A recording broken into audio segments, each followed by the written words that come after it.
Baik, bismillahirrahmanirrahim. Assalamualaikum warahmatullahi wabarakatuh. Alhamdulillahirrabbilalamin. Kita bertemu kembali dalam perkuliahan ini. Baik, pertama-tama mohon maaf Bapak di pekan kemarin tidak bisa mengisi perkuliahan dikarenakan masih ada acara keluarga. Baik, di pertemuan kita kali ini, pertemuan yang ketiga, ya sebelumnya Bapak sudah membahas tentang sistem dan lembaga keuangan. Sekarang Bapak akan masuk kepada salah satu bentuk daripada lembaga keuangan tersebut, yaitu lembaga keuangan bank. Baik, kita akan mulai. Oke, baik, lembaga keuangan bank. Baik, Bapak akan mereview sedikit tentang pertemuan kita yang sebelumnya. Sebelumnya kita sudah membahas perkembangan uang, ya, mulai dari barter, kemudian sempat garam, emas dan perak, uang kertas, kemudian sampai kepada uang digital, ya. Kita juga sudah membahas tentang nilai waktu terhadap uang, ya. Kita juga sudah sempat membahas tentang riba. Oke, baik. Sekarang kita akan mulai masuk ke materi utamanya, ya. Baik, beberapa waktu yang lalu itu ada berita tentang Bank Syariah Indonesia, ya, BSI. Jadi ada 3 bank, jadi per tanggal 1 Februari 2021 kemarin itu ada 3 bank besar, ya, bank syariah, yaitu Bank BRI Syariah, Bank Syariah Mandiri, dan Bank BNI Syariah, yaitu 3 bank besar itu bergabung, melebur menjadi satu, menjadi namanya Bank Syariah Indonesia. Jadi sudah tidak ada lagi Bank BRI Syariah, tidak ada lagi Bank Syariah Mandiri, tidak ada lagi Bank BNI Syariah, tetapi sudah menjadi satu kesatuan sekarang namanya Bank Syariah Indonesia, ya, BSI namanya, ya.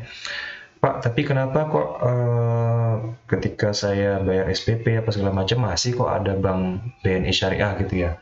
Ya, karena memang ini masih baru banget, ya, per 1 Februari kemarin, jadi masih tahap proses gitu, ya. Proses di awal mungkin di pusat dulu di Jakarta sana akan dibentuk kantornya, kemudian dan segala macamnya, Bank Syariah Mandirinya. Kemudian nanti perlahan baru mulai menyebar ke daerah-daerah untuk mendirikan kantor Bank Syariah Indonesia tersebut, ya. Entah nanti mungkin di kantor bank yang mana, mungkin di kantor bank kalau di Mataram mungkin di Bank Syariah Mandiri itu kayaknya lokasinya cukup besar, ya. Mungkin nanti di sana akan lokasinya untuk Bank Syariah Indonesianya, ya. Nah, itu kan prosesnya panjang sehingga perlahan mungkin beberapa bulan ke depan nanti akan ada perubahan gitu, ya. Dari Bank BNI Syariah nanti akan berubah menjadi Bank Syariah Indonesia gitu, ya. Nah, kalau di total ya 3 bank ini itu asetnya sekitar 214 triliun, ya. Ini aset yang sangat besar banget, ya. Sebenarnya tanpa perlu ditotal untuk BRI sendiri, BRI Syariah sendiri itu asetnya sudah cukup besar, ya. BNI Syariah kita tahu juga sudah cukup besar, Bank Syariah Mandiri. Nah, besar-besar ini digabung lagi jadi satu menjadi raksasa, ya, semakin besar, ya. Bahkan dia ditargetkan bisa masuk ke daftar top 10 Global Bank Islamic atau daftar 10 bank syariah terbesar di dunia, ya, nggak hanya di Indonesia lagi tapi sudah di dunia, ya. Nomor satu itu ada di Arab Saudi, ya, di dalam daftar 10 bank terbesar di dunia, bank syariah itu, ya. Ada Arab Saudi, kemudian ada Uni Emirat Arab, ya, di Dubai sana, kemudian Malaysia. Dan sekarang kalau ini ke depannya nanti sudah mulai beroperasional, Indonesia bisa masuk ke sana, ya. Kalau sebelumnya rata-rata Bank BRI, Bank Mandiri Syariah ini itu ada di urutan sekitar mungkin 30-an ke bawah gitu, ya. Tetapi ketika dia bergabung menjadi satu, saking besarnya bisa masuk ke daftar 10 bank tersebut, ya. Tentunya semakin besar satu bank, semakin besar pengaruhnya terhadap perekonomian yang ada di satu daerah gitu, ya. Perkembangan-perkembangan dari segi aplikasinya mungkin, layanannya, segala macamnya pastinya akan lebih baik karena menggabungkan bank-bank besar yang ada gitu, ya. Jumlah karyawannya 20.000 orang, tersebar di 1.200 cabang di seluruh Indonesia ya, mulai dari Sabang sampai Merauke. Sangat besar sekali ya, bahkan istilah yang sempat digaungkan kemarin pada saat peluncurannya ini, yaitu bahwa Bank Syariah Mandiri ini seperti membangunkan raksasa yang lama tertidur gitu ya. Jadi benar-benar ini adalah menjadi bank yang sangat besar dan pastinya akan sangat berpengaruh terhadap perekonomian Indonesia khususnya di bidang syariah ya. Oke, berkaitan dengan bank, bank itu sendiri berasal dari bahasa Latin banco yang artinya bangku ya, meja. Ini merujuk kepada meja konter tempat penukaran uang atau money changer ya di zaman dulu ya. Kemudian tidak hanya penukaran uang saja, kemudian berkembang orang-orang atau masyarakat bisa menyimpan bahkan meminjam uang di bank tersebut ya. Di Undang-Undang Perbankan sendiri, bank adalah lembaga intermediasi yang menghimpun dana. Intermediasi itu lembaga perantara ya. Jadi dia menghimpun dana dari masyarakat, setelah dana yang terhimpun nanti disalurkan kembali ke masyarakat dalam bentuk pinjaman, sehingga bank itu berada di tengah-tengah sebagai perantara atau intermediasi gitu ya. Dan memberikan jasa-jasa lainnya, selain daripada menghimpun dana dan menyalurkan kembali, juga ada jasa-jasa lainnya seperti bisa transfer antar bank yang berbeda, kemudian termasuk penukaran uang juga bisa ya. Kalau mendekati hari Lebaran, kadang-kadang itu kan kita bisa tukar uang pecahan kecil ya di bank-bank umum yang ada gitu ya. Termasuk ada safety box. Safety box itu jadi kalau kita punya surat-surat berharga, biasanya perusahaan-perusahaan itu ya, itu dia bisa menyimpannya di bank. Nanti di bank tuh ada semacam locker lah gitu ya. Itu ada kode-kode sandi segala macam. Masuk ke sana surat-surat yang berharga gitu ya, seperti sertifikat tanah dan segala macam itu bisa disimpan di sana di bank dalam bentuk jasa lainnya ya, selain menyimpan menghimpun dan menyalurkan dana. Oke, jadi lembaga keuangan ya, lembaga organisasi yang bergerak di bidang keuangan itu dibagi menjadi dua. Ada lembaga bank dan yang non bank. Yang kita akan bicarakan pada pertemuan ini adalah lembaga bank. Bank itu sendiri pun dibagi lagi menjadi bank sentral, bank umum, dan namanya bank perkreditan rakyat. Ya, nanti yang non bank itu di pertemuan-pertemuan selanjutnya akan kita bicarakan ya. Baik, yang pertama adalah bank sentral. Dari namanya saja sudah sentral, yaitu sentral itu kan apa ya, pusat segala macamnya ya. Jadi bank sentral adalah induk perbankan yang ada di satu negara. Setiap negara pasti punya satu bank induk lah gitu ya, satu bank sentralnya gitu ya. Nah, di Indonesia sendiri bank sentralnya adalah Bank Indonesia ya, lokasinya tuh di perempatan Udayana itu ya, Bank Indonesia.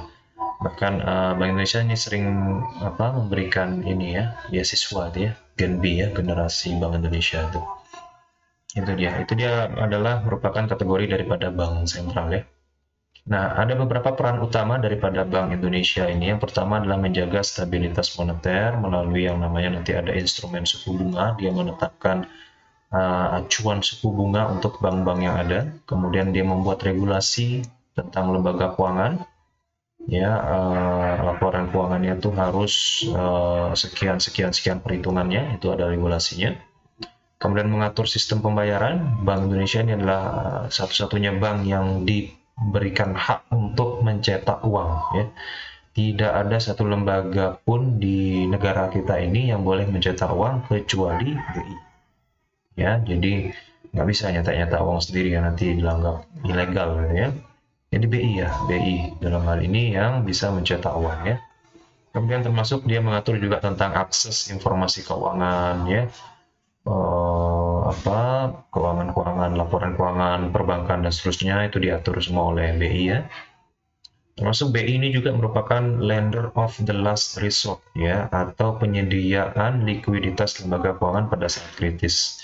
Jadi kalau bank-bank umum yang ada, Bank BCA, Bank BNI, BRI, kalau suatu saat dia mengalami krisis gitu ya, katakan dia meminjamkan uang ke orang, ke masyarakat, tapi macet gitu ya, nggak dibayar-bayar, nggak ada yang ngangsur segala macam, sehingga suatu saat dia kolaps, krisis gitu ya, maka dia bisa nanti dibantu oleh BI ini. Jadi BI ini sebagai apa ya, tameng terakhir lah, benteng terakhir daripada perbankan-perbankan tersebut. Kalau perbankan tersebut sudah benar-benar krisis banget, nanti Bank Indonesia yang akan nolongin lah, kira-kira seperti itu. Oh ya, di bank sentral atau di Bank Indonesia ini masyarakat tidak bisa menjadi nasabah ya. Kita nggak bisa datang ke BI terus buka buku tabungan, ATM itu nggak ada ya, nggak bisa ya. Yang menjadi nasabah di sana adalah bank-bank yang ada ya, gitu ya. Kenapa seperti itu ya? Memang aturannya seperti itu ya. Nanti kalau untuk yang kita buka nasabah itu ada di bank-bank umum ya. Oke, seperti itu ya. Nah, iya terkait dengan Bank Indonesia, beberapa waktu yang lalu muncul wacana ya tentang penyederhanaan nilai rupiah atau redenominasi istilahnya ya. Jadi uang rupiah ini kan kebanyakan nolnya ya. Kalau $1 ya, itu kan sama dengan 14.000. Jadi dalam dolar itu cuma satu digit ya, $1, tapi dalam rupiah bisa menjadi 5 digit gitu ya, 14.000. Nah ini dianggap apa ya, nilainya terlalu jomplang, terlalu jauh banget gitu ya, sehingga muncul wacana untuk menghapuskan nilai nol yang kebanyakan ini loh. Ya, yang 100.000 nanti direncanakan bakal dihapus nolnya 3, jadi sisa 100 saja gitu ya. Tapi nilainya ya tetap 100.000, tetap kita bisa belanja pulsa segala macam, cuman penyebutannya jadi 100 gitu saja ya. Kemudian termasuk nanti desain uangnya pun berubah dan seterusnya ya. Ini jadi hanya angka nolnya saja yang dihilangkan, tapi nilai uangnya tetap gitu ya, nggak berubah ya. Nah ini rencananya akan dimulai dipersiapkan tahun ini. Dan kalau memang berjalan lancar itu kurang lebih waktunya sekitar 5-10 tahun ya prosesnya sampai dengan nanti bisa redenominasi gitu ya, karena panjang banget ceritanya ya, dia harus ke DPR, ada rancangan undang-undang, aduh segala macam, nanti ada panjang banget deh prosesnya ya, sampai dengan mungkin 5-10 tahun ke depan kalau memang direncanakan tahun ini, maka 5-10 tahun ke depan baru ini bisa terrealisasi ya, karena prosesnya yang begitu panjang gitu ya. Itu dia ya. Oke, nah di dunia sendiri, jadi tadi kan masing-masing negara memiliki banknya sendiri-sendiri. Nah, bank yang ada di masing-masing negara ini punya bank induk juga ya. Jadi namanya adalah Bank Dunia atau World Bank ya. World Bank ini adalah banknya bank gitu ya.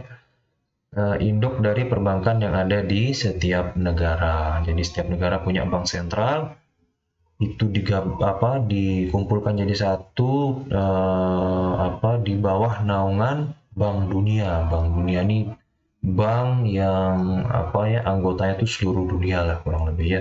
Bank yang paling tinggi yang ada di dunia ini ya. Begitu. Kemudian Bank Dunia ini adalah merupakan bagian dari kelembagaan PBB ya, Persatuan Babu-Babu, bukan ya, Persatuan Bangsa-Bangsa ya. Ini dia bisa memberikan fasilitas pinjaman utang luar negeri ya. Jadi di Bank Dunia ini bisa minjem, cuman yang minjem tentu saja bukan masyarakat biasa ya, tetapi negara-negara gitu ya. Seperti Indonesia pun, Indonesia sebagian besar utangnya didapatkan melalui Bank Dunia ini ya. Nah, Sri Mulyani yang sekarang merupakan Menteri Keuangan Republik Indonesia adalah orang Indonesia pertama ya yang pernah menjadi Direktur Pelaksana Bank Dunia. Jadi ini merupakan salah satu prestasi yang cukup membanggakan. Kita Indonesia pernah menempatkan putri terbaiknya gitu ya, anak bangsa terbaiknya untuk menjadi Direktur Pelaksana di Bank Dunia sana. Gitu ya. Jadi tidak heran kemudian kalau dipanggil kembali ke Indonesia untuk menjadi Menteri Keuangan, karena untuk mengurusi bank yang ada di seluruh dunia saja dia bisa ya di Bank Dunia ini, apalagi ngurusi bank yang ada di Indonesia saja pastinya sangat bisa begitu ya. Kemudian ada namanya Bank Pembangunan Islam atau Islamic Development Bank, IDB biasa orang bilang ya. Ini merupakan pusat bank syariah ya. Kalau tadi bank umum, kalau ini khusus bank syariah yang ada di dunia ya. Kantor utamanya ada di Arab Saudi, anggotanya sekitar 57 anggota dari negara-negara Islam yang ada, dan kemungkinan akan terus bertambah nantinya ya. Dia memberikan fasilitas pinjaman untuk pembangunan infrastruktur yang berkaitan khusus dengan Islam, ya, karena merupakan bank syariah gitu ya.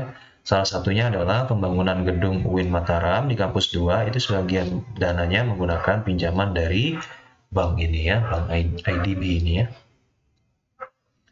Kemudian selanjutnya ada namanya Bank Umum dan BPR ya.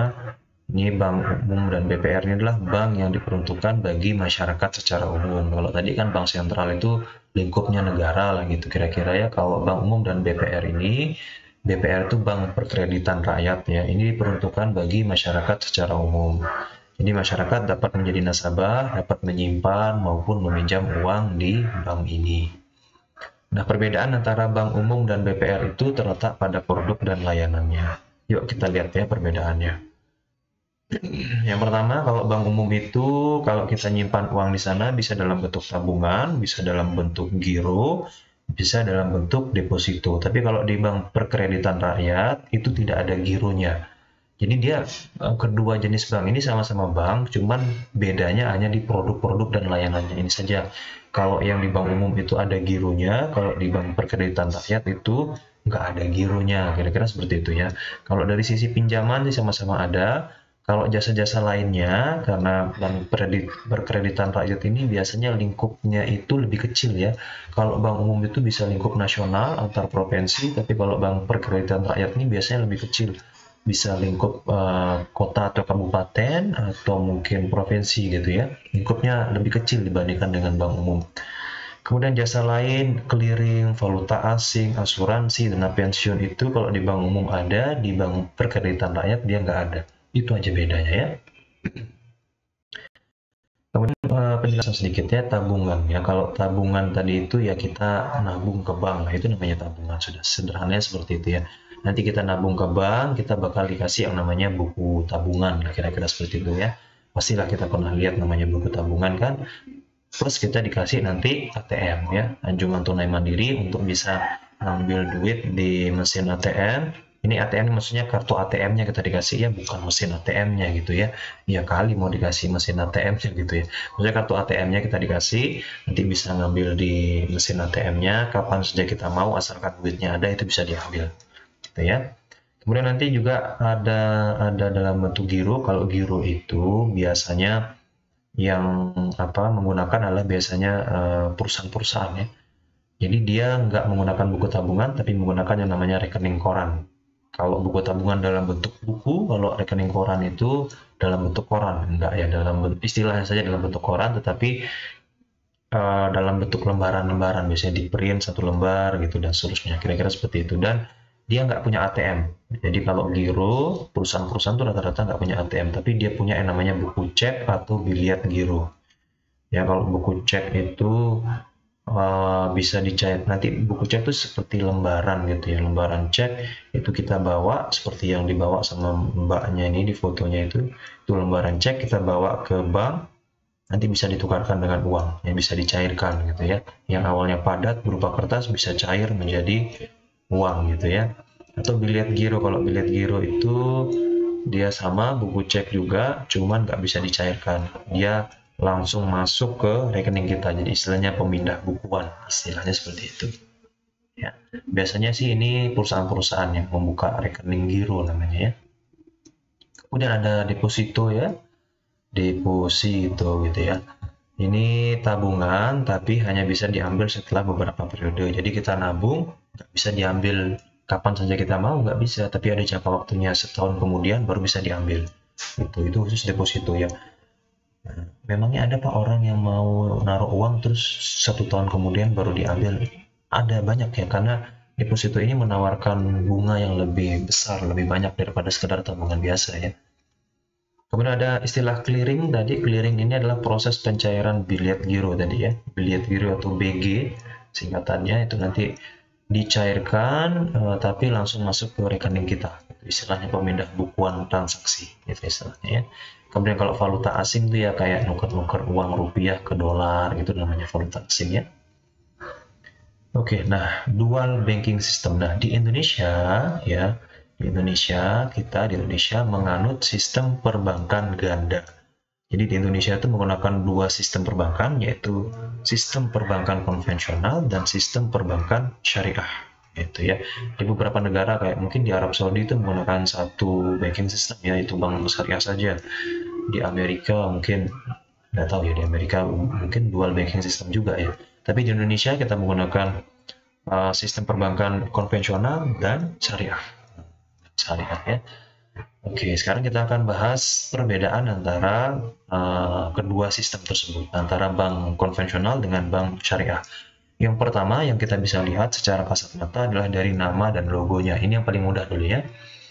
Kalau dari segi nama, biasanya bank konvensional itu dia namanya bebas ya, suka-suka deh. Mau kasih nama apa saja, Bank Mandiri, Bank Tidak Mandiri, ya, Bank Negara Indonesia, Bank Rakyat Indonesia, Bank Tabungan Negara, bebas deh mau kasih nama apa saja ya.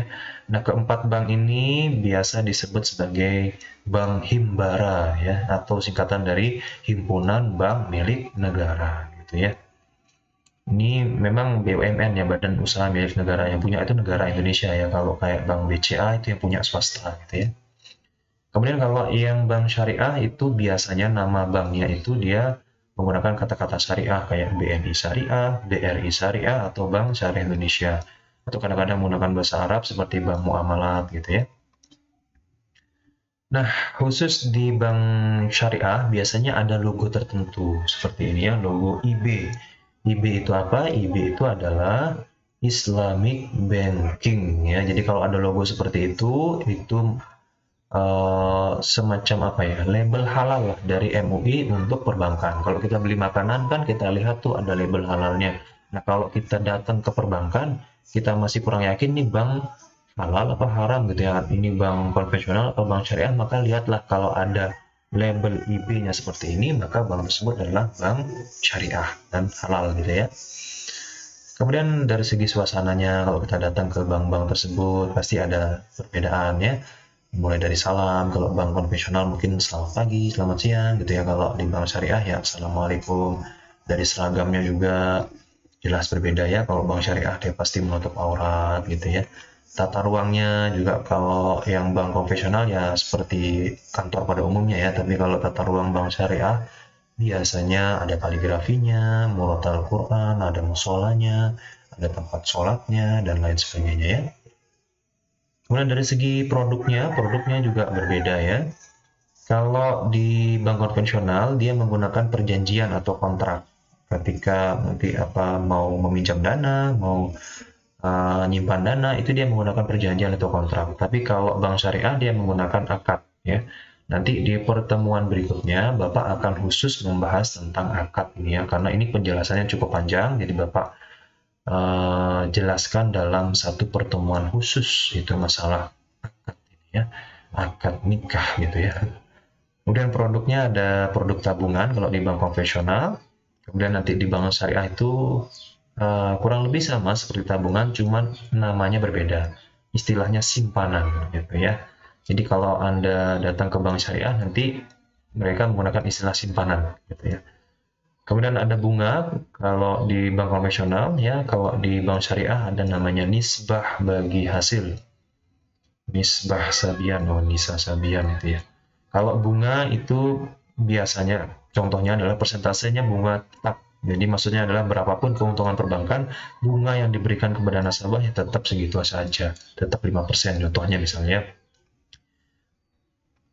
Tapi kalau di bank syariah itu dia menggunakan nisbah bagi hasil. Jadi misalkan nasabah mendapatkan nisbah 30%, maka berapapun keuntungan yang didapatkan oleh perbankan, ya nasabahnya bakal dapat 30% dari keuntungan tersebut. Jadi semakin besar keuntungan perbankan, semakin besar juga keuntungan nasabahnya.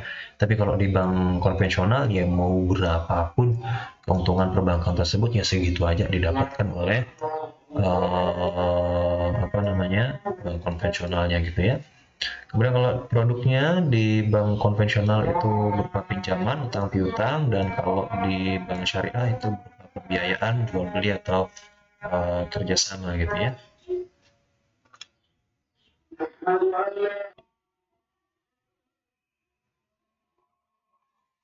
Oke, baik ya, kita lanjutkan. terkait dengan investasi atau penggunaan dananya ya. Baik, kalau di bank konvensional itu investasi atau penggunaan dananya itu bebas ya, bebas dalam artian mau digunakan untuk kegiatan bisnis yang halal ataupun haram itu bebas ya. Nasabah bebas menggunakan untuk usaha apa saja selama dapat angsurannya. Jadi pakai mau bangun diskotik apa gitu ya, itu bebas kalau di bank konvensional, nggak diatur dia ya.